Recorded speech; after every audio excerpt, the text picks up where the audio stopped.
All right, guys, moving on to our next story. I'm here with Satish Ram, and we're covering something that we cover, not necessarily with Satish Ram, but we cover all the time on every episode of Keikaku Korner. We are just the front and center, the big, I would argue, the smallest podcast to cover UFC news. We do it all the time, right? I mean, we just do it all day, day. Just UFC, UFC, UFC, a little bit. If not UFC, a little bit of Bellator. A little bit of Bellator.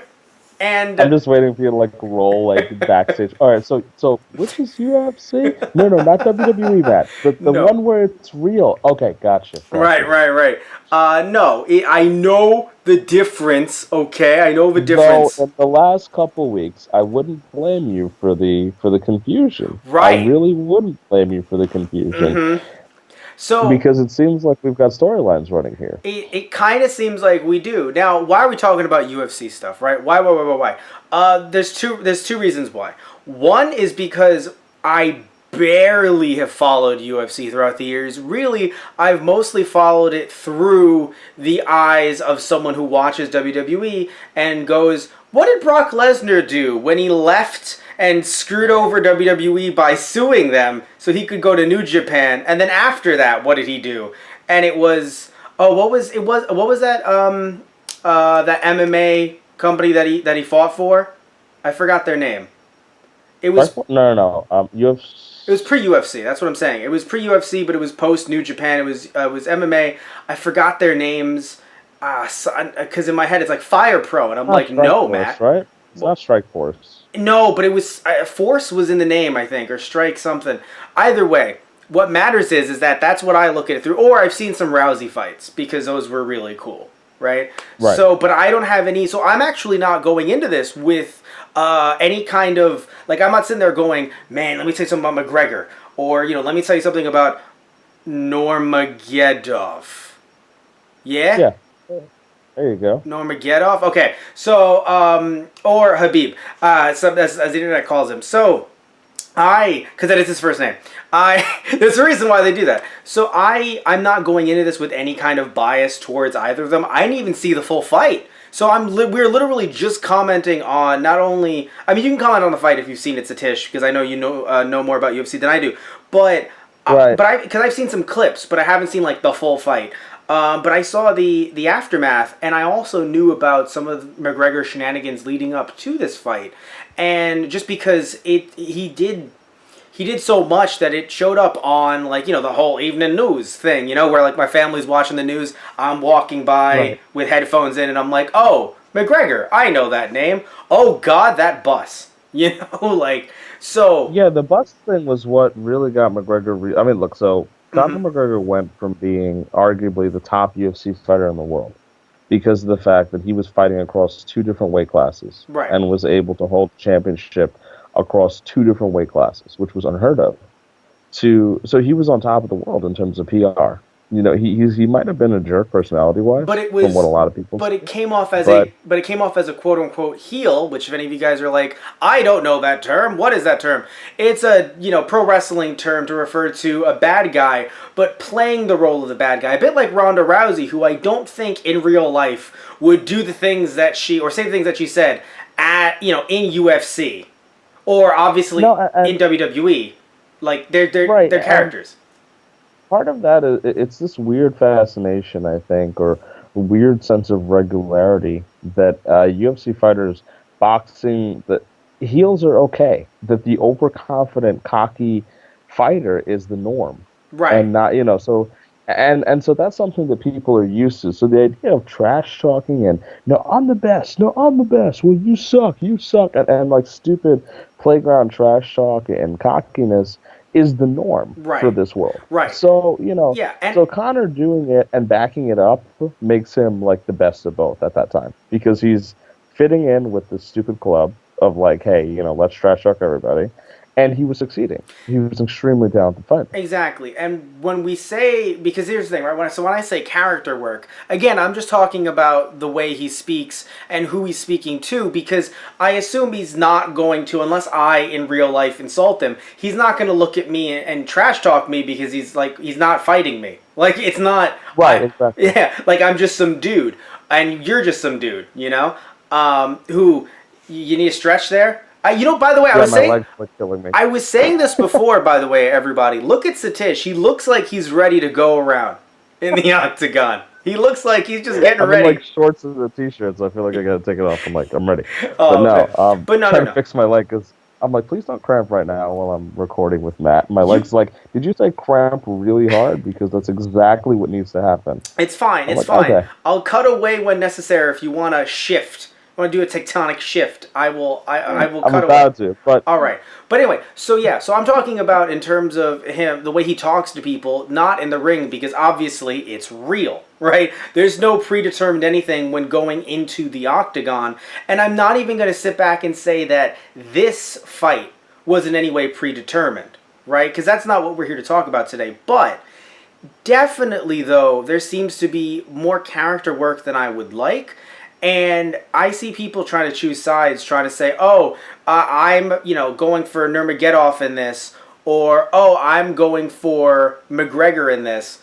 Are you going for someone in particular, Satish? Because I might actually go for neither, and I'll explain why in a second. But first, I want to hear from you. Are you on any kind of side here? Thank you for letting me shift, by the way. No one saw it. I definitely am having trouble picking a side, quote unquote, in this one, and I'm going to be upfront about it. So McGregor has lost a lot of public favor and a lot of respect for me, and part of it has to do with that whole random, like, throwing a chair at a bus incident. Yes, and the reason why I agree with you on that, because I want to clarify in case some people don't know the whole story from what I've read. It's not like it was a bus that only had Nurmagomedov on it, because if it did, I'm not saying that he should deface property and anything like that, but it's still like a kind of one-on-one situation. But it would be like if we're looking at it from a WWE point of view, which I'm sure the fans of UFC who are listening to this or watching this fucking love that we're looking at it from a WWE lens.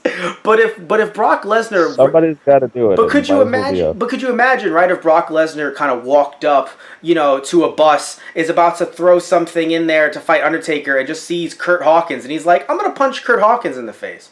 Be like, what the fuck are you doing? It sounds funny because we're looking at it from a pre-scripted lens, but in real life, you'd be like, why the fuck did he just hit Curt Hawkins? They're not even feuding. It's like when Steiner would go out and cut promos on Ric Flair in WCW, and they weren't even feuding. He was trying to make a feud, and WCW management were like, no, you two aren't going to have a feud. But he would go out in other feuds. He would be in feuds with other people and be like, and you know what?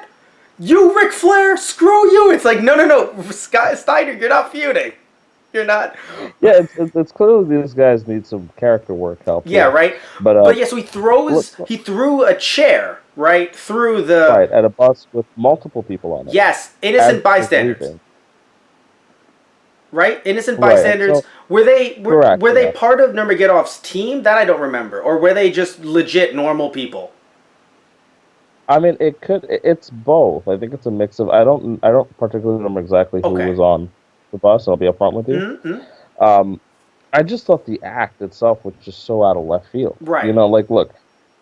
So jokes aside, we can make these UFC WWE comparisons playfully, jokingly, and all that, right? Mm-hmm. But at the end of the day, UFC didn't have storylines. It was just you fight, you do your weigh-ins, you talk your trash, and then you have your fight again. It's all set, There's no character work, there's no promos or stuff like that in terms of the way that wrestling has obviously turned into entertainment, And so it's weird because McGregor, and if a lot of the stuff that's been rumored about his camp and the people who are working with him himself, things that have been said from quotes that are saying that he's insulted Nurmagomedov's religion and background. And his family. And his father, yeah, right. and made likens to terrorism and things like that. There's a lot of nasty stuff coming out.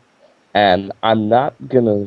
That's why I said I can't really take a side because I don't know how much of this is confirmed. I think some of this is hearsay, and then you have to kind of draw your own conclusions. Okay, because I heard some And of that as well. I didn't know if it was said in a promo or in an interview or if it's just I mean, there's talk that it was said during the fight. That stuff was said during oh the fight, where he was calling him out and saying insensitive stuff about his religion, about his father, like pre-fight, during the fight, talking trash. There's also okay. commentary that McGregor might have made some illegal moves during the fight, like grabbing onto Nurmagomedov's gloves, Hmm. which is something that does seem accurate from what I saw, but also doesn't incite like the violent reaction we got out of Nurmagomedov. And that's the issue So, too, because you don't want to take a side. Because if you say I agree with Nurmagomedov, all of a sudden that becomes then you agree with violence.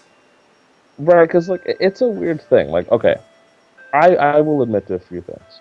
I understand that there is a level of intensity that comes with being a UFC fighter, and that kind of extends to all walks of your life, right? Right. I will also admit that after a fight, during a fight, your adrenaline is running. This happens to anyone who's untrained too. You know, if you've been in this kind of situation, adrenaline runs. You're not necessarily making your most logical or thought out decisions. Yeah. You know, so it's not like in clear head Nurmagomedov decided I'm going to go to that guy's house and sucker punch him in the face and then proceeded to do This that. is not Samoa Joe, AJ Styles. No. Like, No. he was No. very much Yeah. in he was in an intense, passionate moment. And at the same time, it still doesn't excuse the fact that you go after this guy and try to attack him. It just doesn't excuse it. Exactly. I I am not happy with what I've heard that has been said. Hmm. I'm not happy that Conor McGregor's camp is sort of, on this on the record it seems of saying, anti-Islamic stuff, attacking guys' family, attacking guys' religion. It's just this is childish. We're in 2018. Let's not do that. I hate Also, it's like, I don't know how I can say this with a straight face. I just, it seems quaint. I feel like I just want him to attack his masculinity. I would prefer neither, but at this point I'm like, just call him call him a baby, call him a little girl. I disagree with that kind of, ridicule, but at this point it's just like, just let him trash talk that way. It would, and by the way, I would feel the same way if we heard that Nurmagomedov, called him a potato eater or something like that. Call you that's McGregor. what I mean. I would Yeah, feel the it's exact not same way. So it's not just, why would he be anti-Muslim? No, if he was anti-Irish, I'd be like, dude, what the fuck? Just punch him in the face. absolutely Yeah. just anti-Semitic, anti-Islamic, anti-anything. Yeah, yeah. Just in this day and age, there's no place for it. Right. Okay, and look, and I've watched UFC for a long time. I've watched professional fighting. I've watched WWE. I've watched a lot of this stuff, and WWE has scripted promos. We call them out on stupid promos, What's and up, now, my... No. No. yeah, and then you have No. stuff in UFC. I understand that there is a certain, I don't want to say backwards, outdated maybe, certain parts of the world, including hyper-masculine sports, have not Yeah. caught up to where social justice is. Yeah. I'll try to say Yeah, it. yeah, yeah. So there, Everyone's gonna love those two words combined. They're gonna love it. Oh, I can hear the clacking now. The keyboards are just... They're on fire, Satish. They're like... It's, Let it be. Let it be. I mean, Who what is cares? there to say about it? I think It's just the funny. idea of It's in just... 2018, Yeah, yeah. if you're sitting here and you're telling me you're okay with Conor McGregor, who is on record of being a jerk in many different ways, Mm-hmm. but like I can separate a guy being a jerk from a guy and his talent, and I've said this in of numerous course. occasions before. So I had a lot of respect for Conor McGregor as a fighter because he was able to accomplish a lot of things, and I can still respect the fact that in the record books he's accomplished a lot of things. But come on, like this is at the end of the day, what type of stupidity? Like are there? It's hard for me to think that there are people running to defend a guy who could potentially just be sitting there like, hey, you're a terrorist to his Muslim opponent. But the thing is, I'm not saying that they're right, but they're defending him because they're putting... Some people don't separate the two, they just put one over the other. And that's the issue as well, where you and I, in some cases, not in all, but in some cases, can separate, like, oh, the talent is over here, and their actions are over here. Now, why is it hard to separate sometimes? Because it's hard for me to, like, go back and watch a Woody Allen movie or something. But I can go see a movie that was funded by Harvey Weinstein because he wasn't front and center in the film. You see what I mean? So, like, I can do that. I do. Yeah. But while I can still separate most of the time, for some people, they don't look at it as a separation. They look at it as like a pecking order. Like, oh, his talent outweighs him acting this way. And it's like, no, you can separate, but I feel odd about putting it in a pecking order. Like, oh, the talent excuses what has been said. But here's the thing, though. I have two things to say. One is, if this was WWE, I actually would not have a problem with him saying that stuff to Nurmagomedov, even if it was in a promo.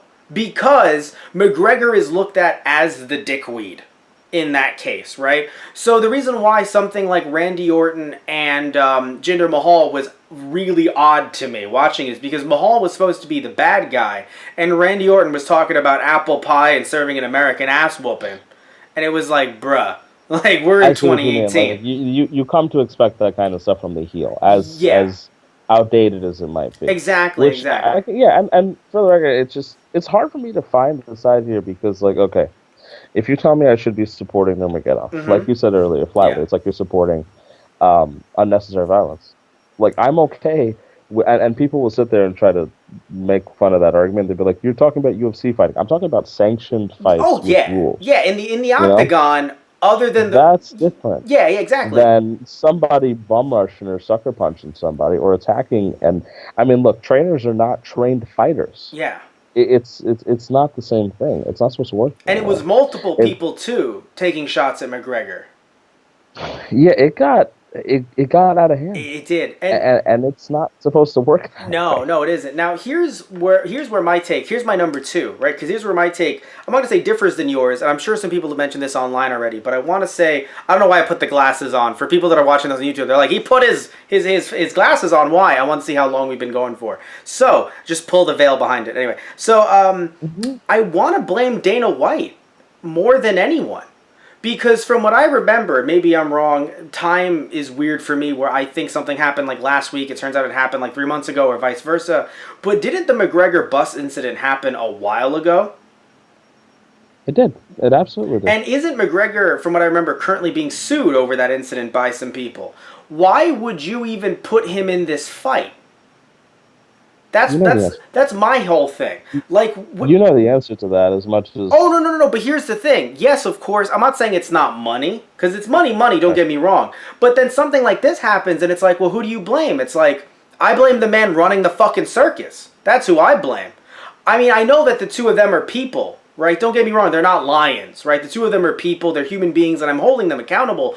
But at the same time, when someone says, who do you go for, left or right? It's like, I go for the guy pulling the fucking strings and who could have cut and severed those ties and could have said, you're going to get out of your goddamn lawsuit. You're going to calm the fuck down. And we're going to... Because here's the thing. It's not like... I don't know. Maybe I'm not the one running UFC. I'm not the one who's a promoter here. Wouldn't this have still been fire even if they had waited a few more months? You know what I'm saying? Less fire, but I think so. I do think it would have been a big hit.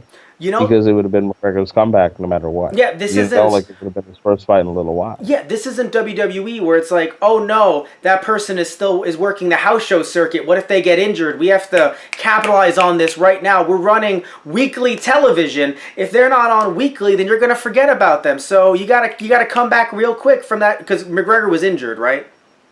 So he was coming back. Yeah, he's actually he's out on medical suspension for the next month, by the way. Okay. Because of the damage that he took in the fight. And he did, I mean, I don't think he can have action until October 28th, and then he's medically suspended until like the end of November or something like that. No, but I meant before this fight. Wasn't he out on it? Yeah. So, he was so this isn't like a WWE thing where it's like, hey, can you come back maybe a little bit sooner? You know, this is for your career, right? Maybe you become the WWE champion. Maybe we'll work some things out. That's not what it is, right? This is McGregor coming back. And it's something that, it's not like 3 months from now, people would have been like, McGregor who?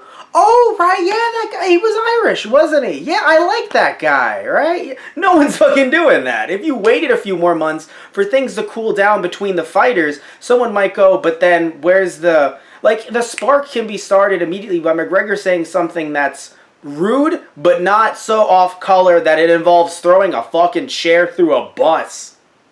You know? Yeah. When you're... I mean, I think you're right. Dana White does have some kind of blame here. Because when you're actually getting sued, sorry to interrupt, just one little thing before you go on. Yeah. When you're actually getting sued for the thing, in real life, not a storyline that didn't happen in like a parking lot set like WWE does, when it's in real life, what you're telling your fighters is, in my opinion, what you're telling them is, who fucking cares? You're making me money, who fucking cares? And then this happens and Dana White's like, whoa, whoa, whoa, whoa, whoa. What happened? It's like, you gave them the fucking keys.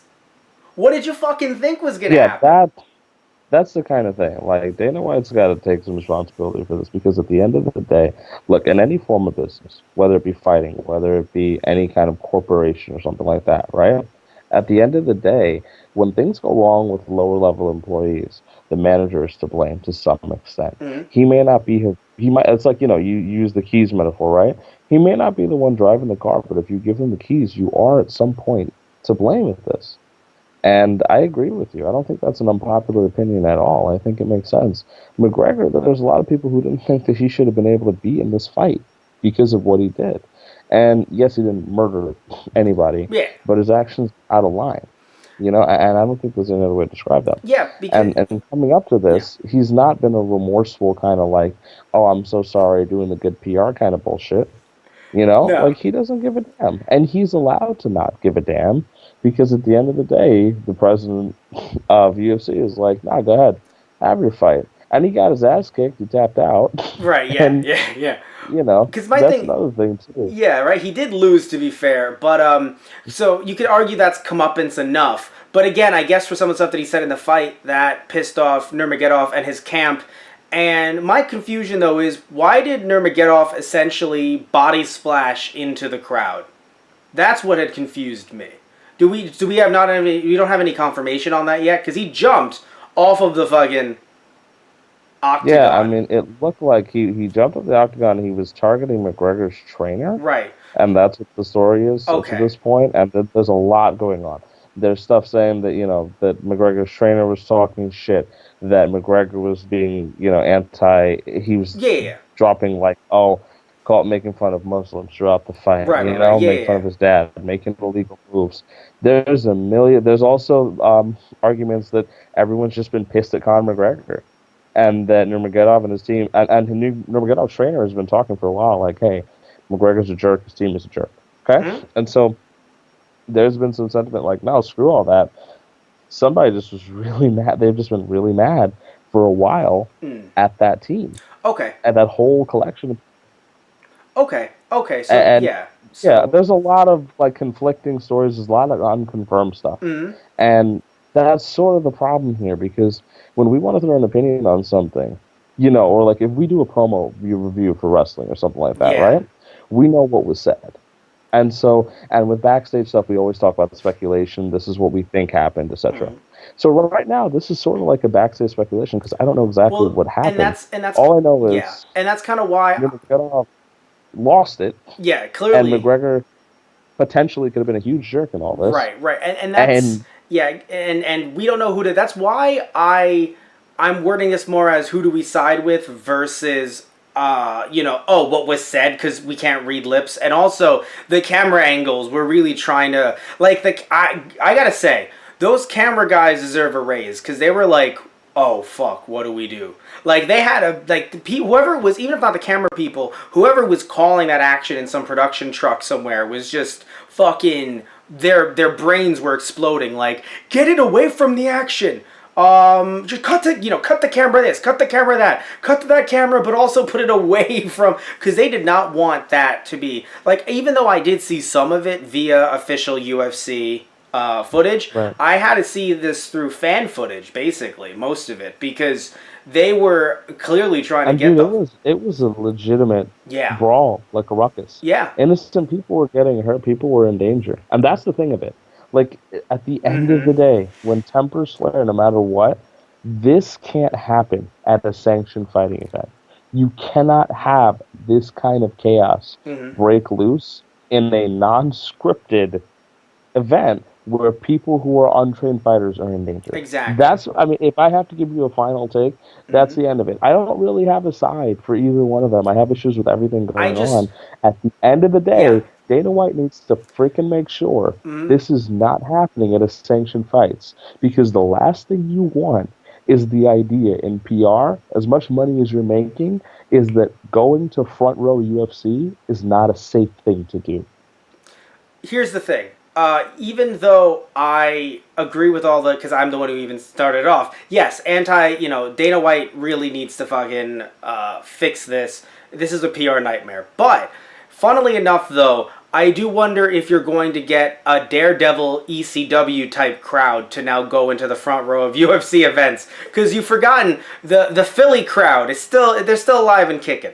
So, or that mentality is still alive and kicking. You still get those That's ECW fine, chants. but that's not every place No, in the no, world. no, no, no, You no. know, And there's always yeah. more importantly, because Dana White has stockholders to appease who I assume did not watch ECW in their glory days.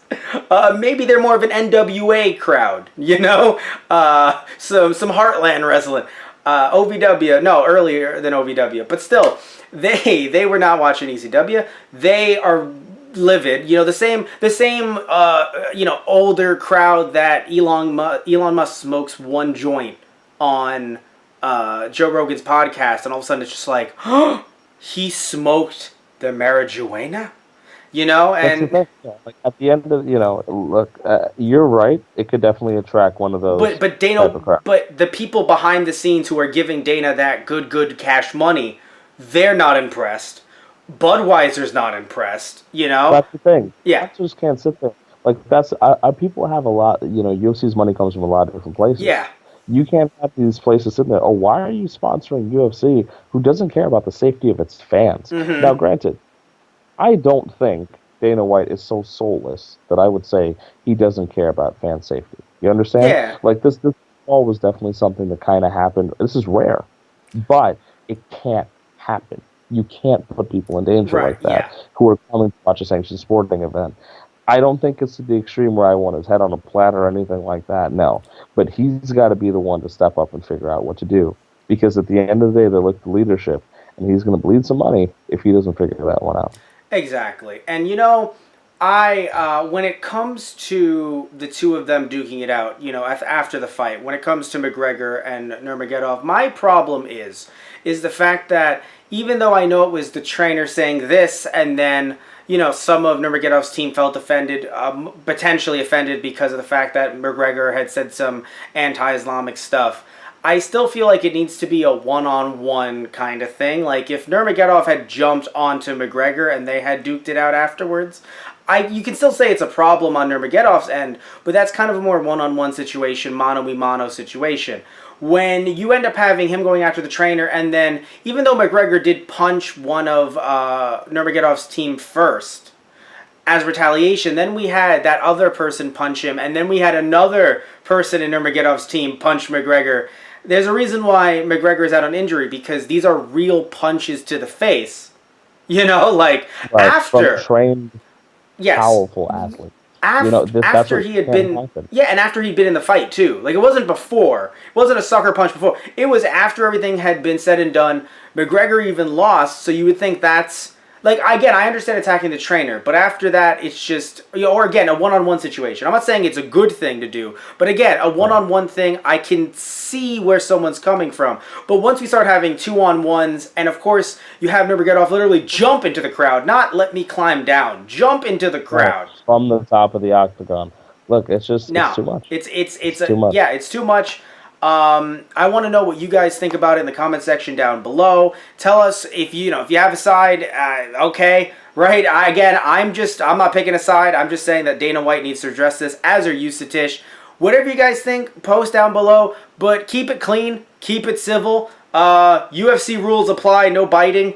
No tugging at the And at the glove. also remember that new information will undoubtedly come out by the time that this actually gets up. So, if you guys want us to talk about that, we totally will. I'll get Satish back on, and We will. yeah. And So I'll be glad to talk about it when there's more confirmed info about what exactly the hell went on.